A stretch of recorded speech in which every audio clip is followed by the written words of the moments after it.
Les Romains. Au nom de Dieu, celui qui fait miséricorde, le miséricordieux. Alif, Lem, Mim.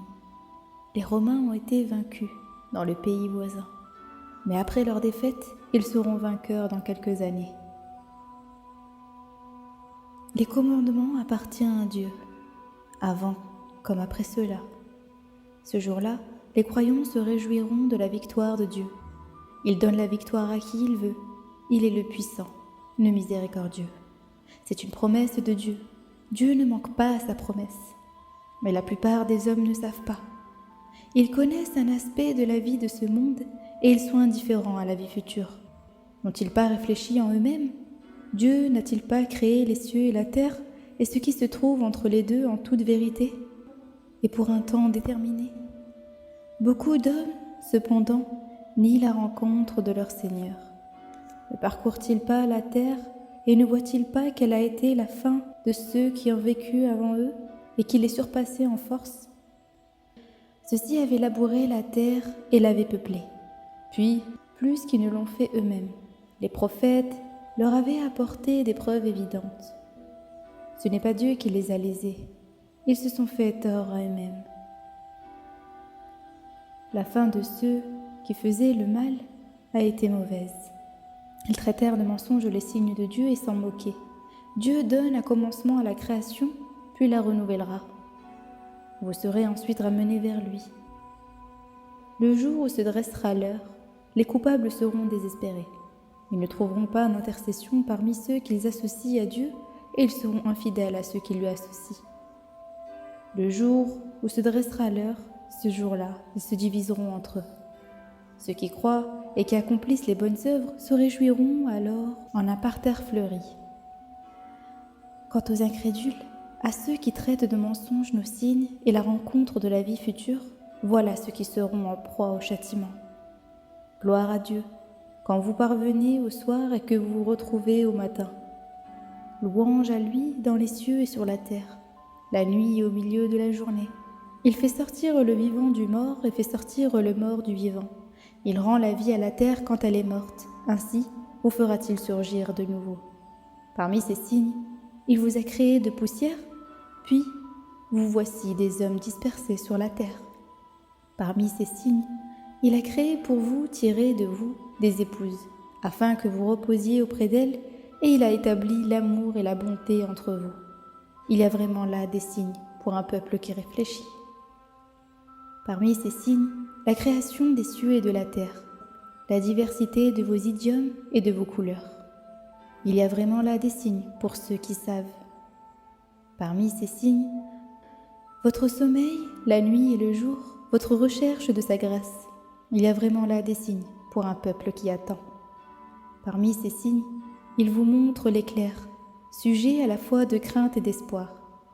Il fait descendre du ciel une eau, grâce à laquelle il rend la vie à la terre une fois morte. Il y a vraiment là des signes pour un peuple qui comprend. Parmi ces signes, le ciel et la terre se maintiennent en place, sur son ordre. Puis, lorsqu'il vous appellera d'un seul appel, voilà que vous surgirez de la terre. Ceux qui sont dans les cieux et sur la terre lui appartiennent, tous lui obéissent. C'est lui qui donne un commencement à la création, puis la renouvellera. Cela lui est facile. L'exemple le plus sublime lui appartient dans les cieux et sur la terre. Il est le puissant, le sage. Il vous a proposé une parabole tirée de vous-même. Avez-vous, parmi vos esclaves, des associés qui partagent les biens que nous vous avons accordés, en sorte que vous soyez tous égaux? Les craignez-vous comme vous vous craignez mutuellement? Voilà comment nous exposons les signes à un peuple qui comprend. Les injustes, au contraire, suivent leur passion, sans rien savoir. Qui donc dirigera ceux que Dieu égare? Ils n'ont personne pour les secourir. Acquitte-toi des obligations de la religion en vrai croyant et selon la nature que Dieu a donnée aux hommes, en les créant. Il n'y a pas de changement dans la création de Dieu. Voici la religion immuable, mais la plupart des hommes ne savent pas. Revenez repentant vers Dieu, craignez-le, acquittez-vous de la prière. Ne soyez pas au nombre des polythéistes, ni ceux qui ont divisé leur religion et qui ont formé des sectes, chaque fraction se réjouissant de ce qu'elle détient. Quand un malheur atteint les hommes, ils invoquent leur Seigneur et ils reviennent vers lui. Quand, après cela, il leur fait goûter une miséricorde venant de lui, voici que certains d'entre eux lui donnent des associés. Qu'ils renient donc ce que nous leur avons donné. Avons-nous fait descendre sur eux une autorité qui leur parle de ce qui lui associe? Lorsque nous faisons goûter aux hommes une miséricorde, ils s'en réjouissent. Mais si un mal les atteint, à cause de ce qu'ils ont fait, ils sont désespérés. Ne voient-ils pas que Dieu dispense et mesure ses dons à qui il veut? Il y a vraiment là des signes pour un peuple qui croit. Donne ce qui leur est dû aux parents, aux voyageurs, aux pauvres. C'est un bien pour ceux qui recherchent la face de Dieu. Ceux-là sont heureux. L'intérêt usuaire que vous versez pour accroître les biens d'autrui ne les accroît pas auprès de Dieu. Mais ce que vous donnez en aumône en désirant la face de Dieu, voilà ce qui doublera vos biens.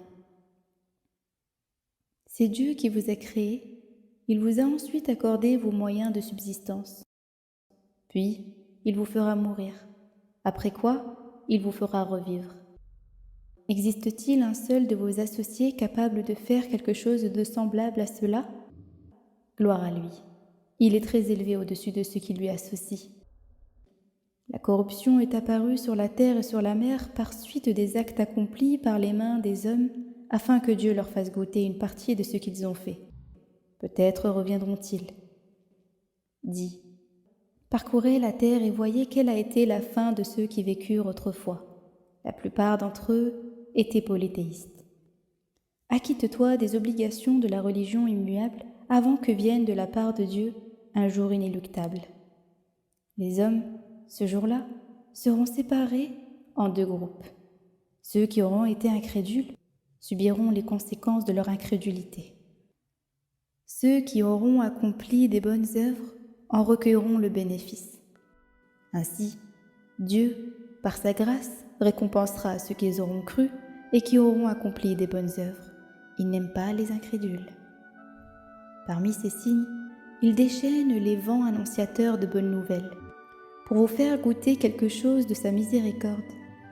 Pour vous, pour que le vaisseau vogue sur son ordre et que vous recherchiez ses bienfaits. Peut-être serez-vous reconnaissant.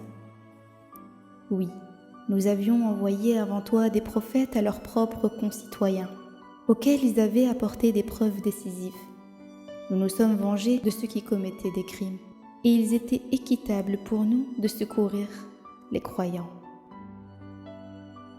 Dieu est celui qui déchaîne les vents. Ceux-ci soulèvent un nuage. Il l'étend ensuite dans le ciel comme il veut, et il le met en morceaux. Tu vois alors l'ondée sortir de ses profondeurs. Quand il a fait tomber sur qui il veut parmi ses serviteurs, les voici dans l'allégresse, même s'ils étaient désespérés avant que cette ondée ne soit tombée sur eux.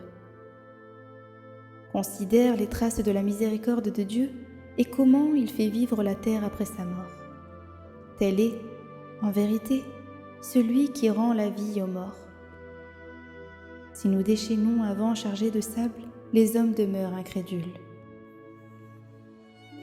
Quant à toi, tu ne fais pas entendre les morts, tu ne fais pas entendre l'appel aux sourds lorsqu'ils tournent le dos. Tu n'es pas celui qui dirige les aveugles en les faisant sortir de leur égarement.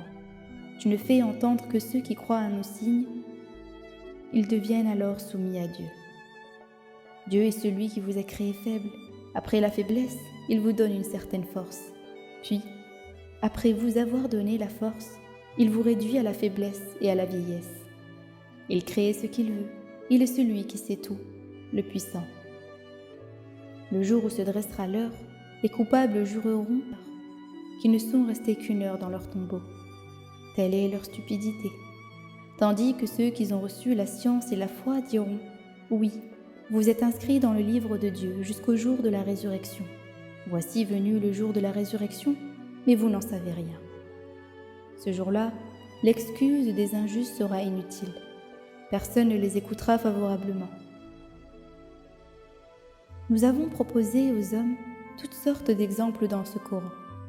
Les incrédules disent, quand tu leur apportes un signe, « Vous n'êtes que des imposteurs ». Voilà comment Dieu met un sceau sur les cœurs de ceux qui ne savent rien. Sois donc patient, la promesse de Dieu est vraie, que ceux qui ne croient pas fermement ne t'ébranlent pas.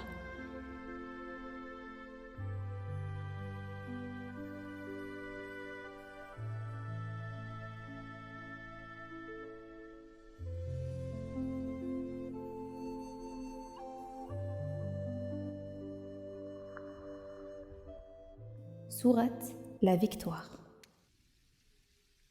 Au nom de Dieu, celui qui fait miséricorde, le miséricordieux. Oui, nous t'avons accordé une éclatante victoire afin que Dieu te pardonne tes premiers et tes derniers péchés, qu'il parachève sa grâce en toi et qu'il te dirige sur la voie droite, et afin que Dieu te prête un puissant secours. C'est lui qui a fait descendre la sakina dans les cœurs des croyants, afin qu'ils croissent dans la foi. Les armées des cieux et de la terre lui appartiennent. Dieu sait tout, il est sage. Pour faire entrer les croyants et les croyantes dans les jardins où coulent les ruisseaux, ils y demeureront immortels. Et pour effacer leurs mauvaises actions, c'est là, auprès de Dieu, un bonheur sans limite. Il punira les hommes et les femmes hypocrites, les hommes et les femmes polythéistes, ceux qui se font une idée fausse de Dieu, qu'un sort malheureux les atteigne. Dieu se courrouce contre eux, il les maudit. Il prépare pour eux la géhenne. Quelle détestable fin! Les armées des cieux et de la terre appartiennent à Dieu. Dieu est puissant et sage. Oui, nous t'avons envoyé comme témoin, comme annonciateur de la bonne nouvelle et comme avertisseur, afin que vous croyiez en Dieu et en son prophète, pour que vous l'assistiez, que vous l'honoriez, que vous célébriez les louanges de Dieu à l'aube et au crépuscule. Ceux qui te prêtent un serment d'allégeance ne font que prêter serment à Dieu. La main de Dieu est posée sur leurs mains. Quiconque est parjure à son propre d'être humain. Dieu apportera bientôt une récompense sans limite à quiconque est fidèle à l'engagement pris envers lui. Ceux des Bédouins qui sont restés en arrière te diront « Nos richesses et nos familles nous ont accaparés. Demande pardon pour nous. » Ils prononcent avec leur langue ce qui n'est pas dans leur cœur. Dis, qui donc pourra faire quelque chose en votre faveur et contre Dieu qu'il veuille vous faire du mal ou du bien? Dieu est parfaitement informé de ce que vous faites. Bien au contraire, vous pensiez que jamais le prophète et les croyants ne retourneraient parmi les leurs. Cette méprise s'est imposée à vos cœurs sous des apparences trompeuses. Vous vous êtes fait une idée fausse de Dieu. Vous êtes un peuple perdu. Que celui qui ne croit pas en Dieu et en son prophète sache que nous avons préparé un brasier pour les incrédules. La royauté des cieux et de la terre appartiennent à Dieu. Il pardonne à qui il veut, il punit qui il veut. Dieu est celui qui pardonne, il est miséricordieux. Ceux qui sont restés en arrière diront, quand vous vous mettrez en marche pour vous emparer du butin, « Permettez-nous de vous suivre ». Ils voudraient pouvoir changer la parole de Dieu. Dis, jamais vous ne nous suivrez. Dieu l'a dit ainsi autrefois. Ils diront, bien au contraire, vous êtes jaloux de nous. Mais ce sont eux qui ne comprennent guère. Dis à ceux des Bédouins qui sont restés en arrière, vous serez bientôt appelés à combattre contre un peuple doué d'une force redoutable. Vous les combattrez, ou bien ils se soumettront à Dieu.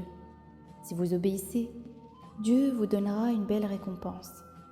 Si vous tournez le dos, comme vous l'avez fait auparavant, il vous punira par un douloureux châtiment. Il n'y a aucune faute à reprocher à l'aveugle. Il n'y a aucune faute à reprocher aux boiteux. Il n'y a aucune faute à reprocher aux malades s'ils s'abstiennent de combattre. Dieu fera entrer dans les jardins où coulent les ruisseaux celui qui obéit à Dieu et à son prophète. Mais il punira d'un châtiment douloureux quiconque tourne le dos. Dieu était satisfait des croyants quand ils te prêtaient serment sous l'arbre. Il connaissait le contenu de leur cœur. Il a fait descendre sur eux la sakina. Il les a récompensés par une prompte victoire et par l'abondant butin dont ils se sont emparés. Dieu est puissant et sage. Dieu vous promet un butin abondant dont vous vous emparez. Il hâte pour vous la conclusion de cette affaire. Il tourne de vous les mains de ces gens afin que tout cela soit un signe pour les croyants et serve à vous guider sur un chemin droit. Il a fait une autre chose dont vous n'étiez pas capable. Il l'a embrassé en sa puissance. Dieu est puissant sur toutes choses. Si les incrédules vous avaient combattu, ils auraient ensuite tourné le dos et ils n'auraient trouvé ni patron ni protecteur. Telle était déjà auparavant la coutume de Dieu. Tu ne trouveras aucun changement dans la coutume de Dieu. C'est lui qui a écarté leurs mains de vous et de vos mains, dans la vallée de la Mecque, après avoir donné l'avantage sur eux. Dieu voit parfaitement ce que vous faites. Tels sont les incrédules qui vous ont écarté de la mosquée sacrée et qui ont empêché les oblations de parvenir au lieu de leur sacrifice. S'ils s'étaient distingués les uns des autres, nous aurions certainement châtié douloureusement ceux d'entre eux qui étaient incrédules. Mais des hommes croyants et des femmes croyantes inconnus de vous s'y trouvaient aussi. Vous risquiez, à votre insu, de les fouler aux pieds et le crime aurait été imputé. Dieu introduit qui il veut dans sa miséricorde. Lorsque les incrédules eurent mis dans leur cœur la fureur de l'ignorance, Dieu fit descendre la sakina sur son prophète et sur ses croyants. Il les obligea à une parole de piété dont ils étaient les plus dignes et les plus proches. Dieu connaît parfaitement toutes choses. Oui, Dieu confirme la vérité de la vision accordée à son prophète. Vous pénétrerez donc en sécurité dans la mosquée sacrée, si Dieu le veut, la tête rasée et les cheveux coupés, et vous n'aurez pas peur. Dieu sait ce que vous ne savez pas. Il vous avait accordé auparavant une prompte victoire. C'est lui qui a envoyé son prophète avec la direction et la religion vraie, pour la faire prévaloir sur toute autre religion. Dieu suffit comme témoin. Mohammed est le prophète de Dieu. Ses compagnons sont violents envers les impies, bons et compatissants entre eux. Tu les vois, inclinés, prosternés, recherchant la grâce de Dieu et sa satisfaction. On les reconnaît car on voit sur leur front la trace de leur prosternation. Voici la parabole qui les concerne dans la Torah et la parabole qui la concerne dans l'Évangile. Ils sont semblables au grain qui fait sortir sa pousse. Puis, il devient robuste, il grossit. Il se dresse sur sa tige. La semeur est saisie d'admiration, et les impies en sont courroucés. Dieu a promis à ceux d'entre eux qui croient et qui accomplissent des bonnes œuvres un pardon et une récompense sans limite.